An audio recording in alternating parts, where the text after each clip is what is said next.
Salahnya Allah digoib-goibkan. Salahnya Allah ditiada-tiadakan. Salahnya kita sendiri yang merasa ada. Salahnya sendiri kita sendiri yang merasa wujud dan sebagainya. Maka itulah yang dimaksud kullu nafsin dha'iqatul maut itu. Setiap diri manusia akan datang kematian. Kapan itu? Ketika saat detik-detik akil balik tiba, ketika kita sudah merasakan, ketika kita sudah mengakui, ketika kita sudah merasakan. Dulu ketika saat kita TK, taman kanak-kanak, mulailah aku merasakan, bahwa hidup ini hidupku. Badan ini badanku. Terus apa yang kulakukan di dalam kehidupan ini selama ini ya milikku sendiri. Sejak itulah berlakulah kullu nafsin dha'iqatul maut. Setiap jiwa atau setiap yang bernafas pasti terkena kematian. Apakah kematian di sisi Allah itu? Ketika yang wujud di dalam dada kita masih diri manusia kita, Allahnya gaib, itulah kematian itu. Sudah kita rasakan, berhubung kita tak merasa mati dan berhubung kita merasa hidup, ya kita tidak merasakan kematian kita sendiri.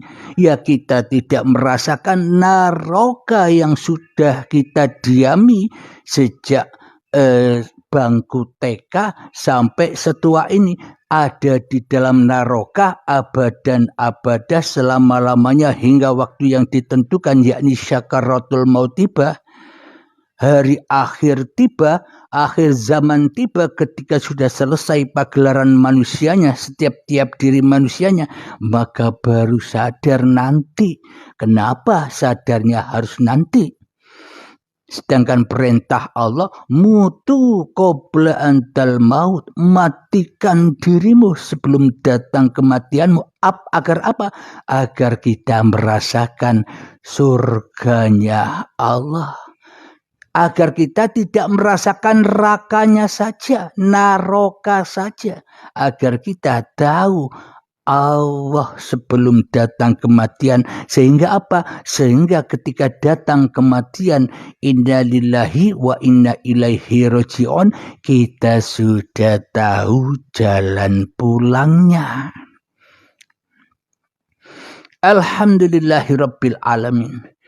Itulah kematian di sisi Allah yang tanpa disadari oleh tiap diri manusia, karena manusianya beragamakan, karena diri manusianya bertuhankan ala hawa nafsunya sendiri-sendiri, memahami ayat-ayat suci baik yang ada di luar dirinya, memahami Al-Quran, memahami Alkitab, memahami Injil, Taurat, Zabur, masih versi hawa nafsunya sendiri, memahami dan memaknai serta menafsirkannya, yang mana diri manusianya tidak mau kalah dengan Tuhannya. Ya itulah ayat-ayat yang naroka, ayat-ayat Allah dibakar-bakar sendiri dengan hawa nafsunya. Jangankan ayat-ayat yang di luar dirinya, apalagi ayat-ayat yang ada di dalam diri kita selama ini. Bagaimana mungkin kita bisa membacanya ketika kita masih belum bertuhan? Yang jadi Tuhan masih diri manusianya. Qalbun kafirin baitun nas, hatinya orang atau tempatnya orang atau rumahnya orang kafir di sisi Allah loh ya, bukan di sisi KTP. Rumahnya orang kafir di sisi Allah itu ketika di dalam rumahnya, ketika di dalam hatinya, jiwanya, nyawanya, rohnya masih manusianya yang mengaku-ngakui yang wujud, masih manusianya yang mengaku-akui yang ada, masih manusianya yang mengaku-aku yang berkuasa atas tindak lakunya selama ini. Itulah orang-orang qalbun kafirina baitun nas. Ya termasuk saya. Ketika Abdul Halim masih muncul di dalam dada ini, ya aku masih kafir di sisi Allah. Belum selamat hatiku, masih kullu nafsin dha'iqatul maut, masih mati di sisi Allah. Kenapa kok mati? Karena manusianya tidak mau mati demi Tuhannya. Akan tetapi manusia menginjak-injak keberadaan Tuhannya, sehingga manusianya merasa jadi Tuhan hantu bagi dirinya, dan bergentayanganlah roh-roh manusia. Bergentayangan di mana? Bergentayangan di dalam halusinasinya di dalam beragama. Bergentayangan di dalam halusinasinya di dalam bertuhan.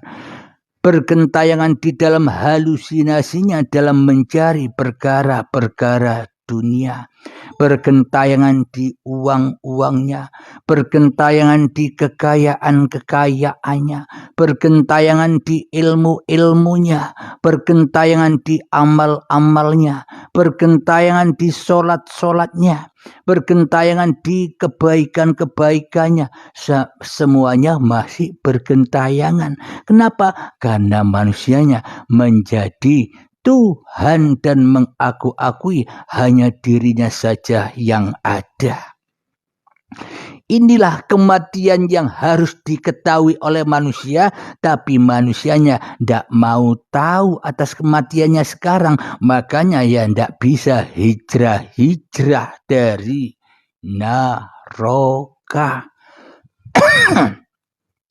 Tidak bisa dientas, tidak bisa diangkat manusianya dipindah ke dalam surganya Allah, karena manusianya masih senang-senang disiksa-siksa di dalam neraka-nya sendiri-sendiri, di dalam apinya sendiri-sendiri. Alhamdulillahirabbil alamin.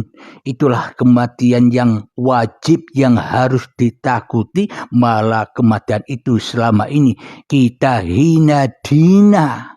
Allah kita hina dina. Allah tidak kita anggap sebagai Allah. Kenapa? Karena kita masih merasa jadi Allah di dalam dada kita sebagai pencipta apapun yang kita lakukan selama ini. Kita belum sadar diri, kita belum man arofa nafsahu. Kenapa? Karena kita tidak tahu diri, siapa diriku. Yang kita tahu hanya pengakuan-pengakuan, yang kita tahu hanya makan buah yang terlarang saja selama ini. Makan buah-buah khuldi yang tidak boleh dimakan kok dimakan-makan. Sholat diaku-akui sebagai sholatnya. Hidup diaku-akui sebagai hidupnya. Bekerja, pangkat, uang diaku-akui sebagai miliknya. Inilah semua fitnah-fitnah, yakni inilah semua itu buah khuldi yang dimaksud, yang dimakan oleh Adam dan Hawa itu. Adam itu tidak ada, Hawa itu merasa ada. Ketika Hawa ada, maka ditinggallah Adam itu. Hawa makan buah khuldi sehingga Adam dan Hawa dipisah. Tidak ketemu-ketemu. Kenapa? Hawanya masih digodok. Hawanya masih di narokanya hawa nafsu diri manusianya sendiri-sendiri. Nanti di akhir zaman ketika manusianya sudah dibaiat hatinya, bimbingan baiat hatinya, maka bertemulah kembali antara Adam dan Hawa untuk menikah lagi jadi para sahabat-sahabat yang sudah mengikuti bimbingan-bimbingan baiat itu. Maknanya bertemunya Adam dan Hawa sehingga kembali ke sisi Allah, ke dalam surganya Allah.